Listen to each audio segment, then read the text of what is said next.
Hi மக்களே, எல்லாரும் எப்படி இருக்கீங்க? கண்டிப்பாக நல்லா இருப்பீங்கன்னு நம்புகிறேன். அகமதாபாத் விமான விபத்து ரொம்பவே மனசை உலுக்கிருச்சு. ஸோ அந்த ஆன்மாக்கள் சொல்கிறது கஷ்டம்தான். பட் இருந்தாலும் அவங்களுக்கு நம்மளோட ஆழ்ந்த அனுதாபத்தை சொல்லி தான் ஆகணும். யாருமே அந்த ஒரு நிமிஷத்தில் எதிர்பார்த்துருக்க மாட்டாங்க. அவங்க இடத்துலேருந்து நம்மளால் யோசிக்க கூட முடியல. ஸோ ஆழ்ந்த இரங்கல். அவங்க குடும்பம்லாம் கொஞ்சம் ஸ்ட்ராங்காக இருக்கணும் அப்படின்னு கடவுளை வேண்டிக்கிறோம். நம்மளால் அதான் முடியும். ஸோ தேவையற்ற வதந்தி இந்த மாதிரிலாம் பேசி டைம் வேஸ்ட் பண்ண வேணாம். இதுக்குள்ளே அரசியல்லாம் கொண்டு வந்து முட்டு கொடுத்து வேணாம், நம்ம அப்படி ஒதுங்கிடுவோம். ஓகே, எஸ், ஆமாம். நாம் இன்னைக்கு பார்க்க போகிற படம், அதை பற்றி நம்ம தனியாக பேசுகிறோம். ஏன்னா அதை பேசினாலே வியூஸ்க்காக பேசுகிற மாதிரி ஆகிடும். எதுவுமே தெரியாமல் இன்னும் அந்த பிளேன் எதுக்காக வெடிச்சிச்சுன்னு கூட நமக்கு சொல்லலை. ஸோ அந்த பிளாக் பாக்ஸ் பற்றி சொல்லணும். அவங்க சொல்லணும். அவங்க சொன்னதுக்கு அப்புறம் தான் நம்ம பேச முடியும். ஸோ நம்மளே நம்ம வாய்க்கு வந்த மாதிரி பக்கத்தில் ஏதோ பைலட்டுக்கு பக்கத்துலேருந்து பார்த்த மாதிரிலாம் பேசினோம்னா அது வந்து அறம் கிடையாது. அதனால தான் நான் பேசலை.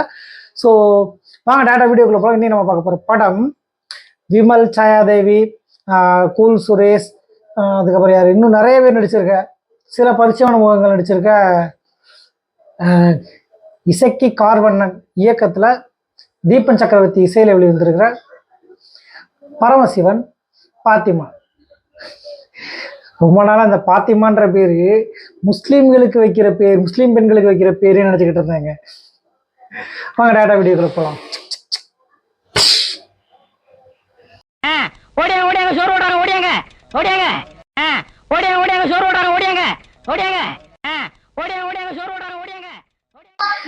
பரமசிவன் பார்த்திமா. பாத்திமா படத்தோட கதை என்ன? ஆக்சுவலி வழக்கம் போல சொல்ல போகிறது கிடையாது. பட் சிம்பிளாக உங்களுக்கு புரியுற மாதிரி சொல்லணும் அப்படின்னா, 2 மதங்களோட மத சண்டை தான் இந்த படம்னு சொன்னால் நம்புவீங்களா? ஆமாம், உண்மையிலே இந்த ஒரு போல்டான அட்டம்ப்டுக்காகவே டைரக்டர் இசக்கி கார்வண்ணனுக்கு ஒரு மிகப்பெரிய ஹேட்ஸ் ஆஃப் சொல்லலாங்க. இதனால் வரைக்குமே நான் வந்து பாத்திமா அப்படின்ற பேர் வந்து ஒரு முஸ்லீம் பெண்களோட பேர் அப்படின்னு தான் நினச்சிக்கிட்டு இருப்பேன். பட் ஆனால் இன்னைக்கு தான் தெரிஞ்ச அந்த படம் பார்த்ததுக்கு அப்புறம் ஓகே, அவங்க கிறிஸ்டின்லேயே வைப்பாங்க. ஏன்னா FATHIMA ஃபாத்திமா அப்படின்றாங்க. ஆனால் தமிழ்ல ஏன் போட்டாங்கன்னு தெரியல. பாத்திமா பிவினும் இந்த பக்கமும் வைக்கிறாங்க. ஏன்னா எங்கள் சித்தி இருக்காங்க, பத்மான்னு நாங்கள் பத்மா சித்தின்னுவோம். பட் ஆனால் அவங்க அக்கா தங்கச்சி எல்லாருமே என்ன சொல்லுவாங்க அப்படின்னா, பாத்திமா வந்தாளா, பாத்திமா போனாளா, என்ன பண்ணுற பாத்திமா அப்படின்னு தான் பேசுவாங்க. ஸோ எனக்கு நேற்று அது புதுசாக இருந்துச்சு. ஓகே, இவங்களும் பாத்திமா அப்படின்னு பேர் வைப்பாங்க அப்படின்னு. சீரியஸ்லி ஹிந்து கிறிஸ்டின் இவங்களுக்கு இடையில் நடக்கிற அந்த மதச்சண்டை தான் இந்த படமா அப்படின்னா கிடையாது. ரொம்ப அழகா இவங்க 2 பேருக்கு நடுவில் சில காரணங்களால் எப்படி ஒரு சோசியல் மீடியாவில் வந்து நம்ம என்னதான் நல்ல விஷயமே பேசியிருந்தாலும் அதை ஏதாச்சும் ஒரு பாயிண்ட் ஒரு வார்த்தையை பிடிச்சிட்டு நீ வந்து இப்படியா, நீ வந்து அப்படியா அப்படின்னு அவங்க சார்ந்த கட்சியை சார்ந்து குத்தி காட்டி ஏதாச்சும் கிளப்ப முடியாதா அப்படின்னு ஒரு சில வன்மவாதிகள் தெரிவாங்க இல்லை. ஸோ அந்த வன்மவாதிகளை செருப்பால் அடிக்கிற மாதிரி வச்சிருக்க கண்டென்ட் தான் இந்த பரமசிவன் பாத்திமா. சீரியஸ்லி MS பாஸ்கர் வந்து படம் முழுக்க ஃபாதராகவே வர்றாப்புல. எனக்கு ஒரு டவுட், நடுராத்திரியில் வரும்போது கூட ஃபாதர் அங்கில வரணுமா அப்படின்னு. பட் ஆனால் சீரியஸ்லி அவரோட கேரக்டர் செம்மையா பண்ணியிருக்காரு. இந்த கேரக்டர் பண்ணுறது ஒரு மிகப்பெரிய தைரியம் வேணும். ஏன்னா நம்ம நினைப்போம் பல சீன்கள் பண்ணும்போதுலாம் அவருக்குள்ள என்னன்னா, நம்ம வந்து சின்ன வயசுலேருந்தே இப்போ நம்ம வந்து சர்ச்சுக்கு போகிறோம், கோயிலுக்கு போகிறோம், மசூதிக்கு போகிறோம், எல்லா இடத்துக்கும் நம்ம போகிறோம். அதே மாதிரி அவங்களும் போகிறாங்க. ஃபாரினர்ஸ்லாம் அங்கேருந்து இங்கே வந்து எல்லா கலாச்சாரத்தையும் பார்க்குறாங்க. துண்ணு வச்சுக்கிறோம், குங்குமம் வச்சுக்கிறாங்க. ஆனால் இங்கே இருக்கும் சில பேர் வைக்க மாட்டேங்கிறாங்க. சில குத்தி காட்டுவாங்க, நீ வைக்கிறல அதே மாதிரி அவங்க வைக்கிறாங்களா இல்லை பத்தியா அப்படின்னு சொல்லுவாங்க. அது வந்து ரொம்ப தப்பான பார்வை அப்படின்றது தான் இந்த படம் மூலமாக நான் சொல்ல விரும்புகிறேன். இந்த படத்தில் சொல்லலை. ஏன்னா அவங்க சின்ன பிள்ளையிலேருந்து திருநீர் வைக்காம குங்குமம் வைக்காம சில விஷயங்கள் ஃபாலோ பண்றாங்கல்ல. எப்படி இப்ப அமாவாசை பௌர்ணமி இன்னைக்கு பிரதோஷம் அப்படின்னா நான்வெஜ் சாப்பிட்றாரா அப்படின்னு சொன்னா நம்ம அம்மா அப்பா சொன்னா அந்த வார்த்தைக்காக நம்ம கேட்குறோம். அதே மாதிரி அவங்க சின்ன வயசுல இருந்து கேட்டு வர ஒண்ணு திடீர்னு நம்ம போயிட்டு பூசும் போது தடுக்கிறாங்க அப்படின்னா நம்ம அவங்க சைட்ல இருந்து யோசிக்கணும். அவங்க ஒரு விஷயம் பழகலை. ஆனா அதே சமயம் எங்க அப்பாவுக்கு GH இருக்கும்போது நடந்த ஒரு சம்பவம். இதே மாதிரி எங்க பாத்திமா சித்தி தான், பத்மா சித்தியை வந்து திண்ணூறு பூசா பள்ளிமலை முருகன் கோயில்ல இருந்து எடுத்து வந்து பூசும்போது பக்கத்துல இருந்தவங்க பூச போகும்போது எங்க அப்பா தடுக்கிறாரு. அவர் சாம்வேல் முதல்ல அவங்க பூசுவாங்களாம் கேட்டுக்க அப்படின்னு சொல்லுவோம். அவர் சொன்ன வார்த்தை, சாம்பலா இருந்தா என்ன, சமூகமா இருந்தா என்ன, பூசணும்னு கை வந்துருச்சுல, பூசுங்க, உங்க பிடிச்சி நானும் குணமாயிட்டு போறேன் அப்படின்னாரு. சீரியஸ்லி அப்பெல்லாம் எங்கெல்லாம் புல் அரிச்சிருச்சு. ஏன்னா எங்க அப்பா வந்து அவ்வளவு ஒரு குலசாமி பக்தி உள்ளவர். ஆனா அவரை எல்லாருமே வந்து கொண்டாடுவாங்க. ரம்ஜான் அன்னைக்கு பக்கத்துல பிரியாணி வந்துடும், கிறிஸ்துமஸ் நியூ இயர் அன்னைக்கு கேக் வந்துடும். ஏன்னா அந்த மனுஷனோட உழைப்பு அப்படி. அதுதான் இங்க ஒரு சக மனுஷன் சோசியல் மீடியாவை தாண்டி நம்ம வெளியே போயிட்டோம் அப்படின்னா, நீங்க உங்க பேரை வச்சுதான், நான் என் பேரை வச்சுதான் அப்படின்ற ஒரு விஷயம் இருக்குல்ல, அது தாங்க ஒரு அழகான மனிதன். அதை இந்த படத்துல முதல் 2 மணி நேரம் சொல்லாம இந்த 2 மணி நேரம் மதச்சண்டையாவே கொண்டு போய் கடைசியில சொல்லணும்னு நினைச்சு முடிக்கிற இடம் இருக்குல்ல, அது இன்னும் ஸ்ட்ராங்கா சொல்லிக்கலாம் அப்படின்னு எனக்கு தோணுச்சு. குறிப்பா எம்எஸ் பாஸ்கர் வந்து கிறிஸ்தோபாதிரியாரும் நம்ம இவரு அந்த கோரிப்பாளையம் படத்துல வந்து மயில்சாமி கத்தியை போடுவோம், கத்தியை போட்டாலும் சரி கடப்பாறையை போட்டாலும் சரி உனக்கு எதுவுமே கிடையாது அப்படின்னு வரல. அவர் வந்து இந்த படத்துல வந்து ஒரு சிவ அகோரியாவும் வந்திருக்காப்புல, பின்னிருக்காப்புல மனுஷன். எம்எஸ் பாஸ்கர் ஈக்குவலா ஈடு கொடுத்து பண்ணியிருக்காப்புல. எனக்கே ஊதி அடிக்க பாக்குறது அப்படின்ற மாதிரி இவரும் எம்எஸ் பாஸ்கருக்கு வந்து ஊதி அடிக்க ட்ரை பண்ண போதெல்லாம் எம்எஸ் பாஸ்கர் பயந்துட்டே ஓடுவார் பாருங்க, செம்ம ஃபன்னா இருக்குங்க. அந்த ஒரு கான்ட்ராவர்சியான சீன் இருக்குல்ல, அதாவது நம்ம வந்து எல்லாத்தையுமே அரசியல் சார்ந்து, கட்சி சார்ந்து, மதம் சார்ந்து, இனம் சார்ந்து, ஜாதி சார்ந்து பார்த்தோம்னா இப்பெல்லாம் பண்ணுவாங்களா சீ அப்படின்னு சொல்லிட்டு. ஆனா ஓப்பன் மைண்டடா ஒருத்தன் படத்துக்கு போறான்னு வச்சோம், அவன் இதெல்லாம் பார்க்க மாட்டான். அது ஒரு கண்டென்ட், அது ஒரு காட்சி, அந்த சீனுக்குள்ள என்ன நடக்குது, காமெடியா காமெடி, ஆக்ஷன்னா ஆக்ஷன், வன்மம்னா வன்மம், இதுதான். ஸோ எம்எஸ் பாஸ்கர் அவங்க 2 பேர் பண்ற சீன் அந்த ஃபேஸ் ஆஃப் எனக்கு ரொம்ப பிடிச்சிருந்துச்சு. குறிப்பா சொல்லலாமான்ற ஸ்பாயில் தான், பட் ஆனால் ஓடிடில பாருங்க, நான் தேட்டருக்கு போக சொல்ல மாட்டேன். 110 ரூபா கொடுத்த இடத்த எனக்கு 60 ரூபாய்க்கு ஒத்துன்னு தான் தோணுச்சு. ஏன்னா அந்த கிளைமேக்ஸ் லாஸ்ட் 20 நிமிஷம் ரொம்ப ஒரு கிரிஞ்சுன்னு சொல்ல முடியாது, அந்த பல காலத்தை ஜண்டா மாதிரி அப்படின்ற மாதிரியான ஒரு கிளைமேக்ஸ் ரெடி பண்ண ட்ரை பண்ணியிருக்காங்க. பட் அது ஒர்க் அவுட் ஆகாதனால கிரிஞ்ச் ஆயிருக்கு. ஏன்னா அம்மா சாப்பிட்டு 4 நாள் ஆச்சு அப்படின்ற இடத்துலையும், அப்பாவுக்கு கேன்சர் வந்து சாக போறாரு அப்படின்ற இடத்துலையும் கிரிஞ்சா பாக்குறவங்களுக்கு இந்த சீன் ரொம்ப கிரிஞ்சா தெரியும். பட் ஆனா அம்மன் படத்துல நீ பொட்டு வச்சாதான் நான் கூப்பிடுவேன் அப்படின்ற பட்சம் அந்த பொட்டு வைக்கும்போது கூஸ்பம்ஸ்ல அப்படியே புல்லரிக்கும் பாருங்க.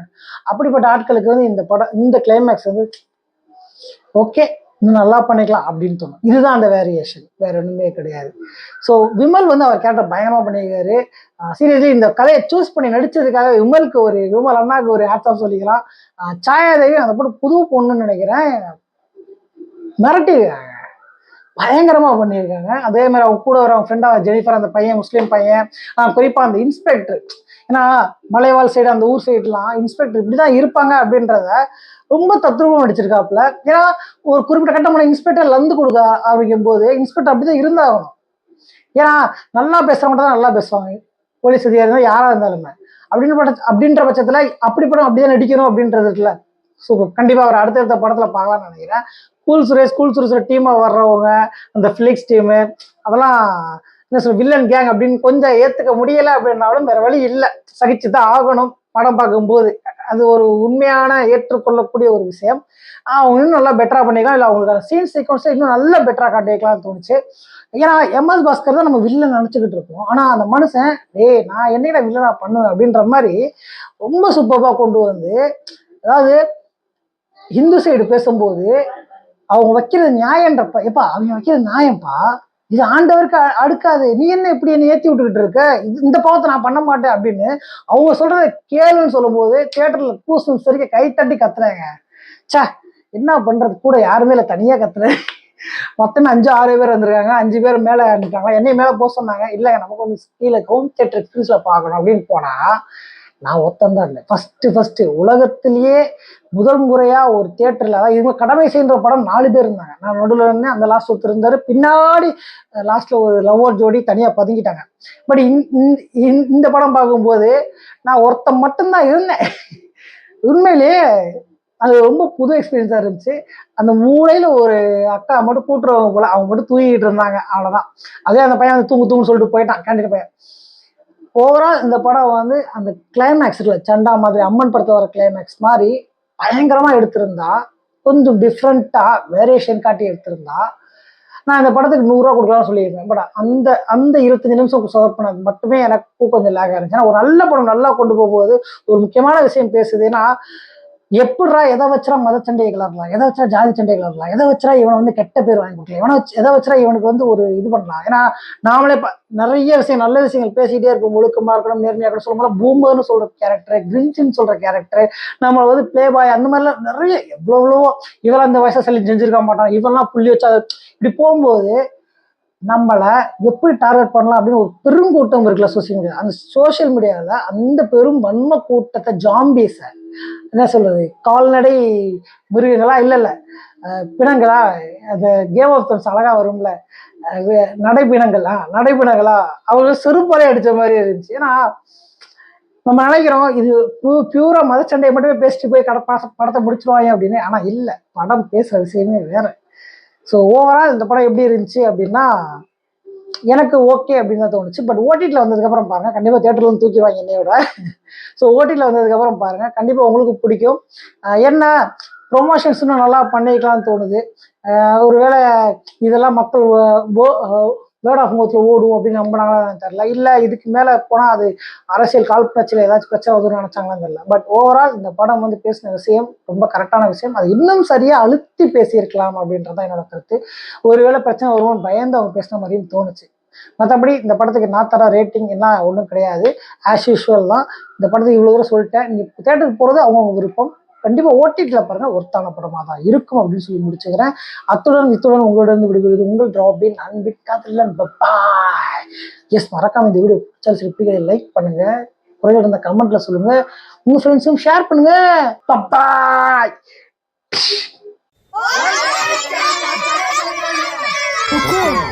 टाइगर का हुक्म।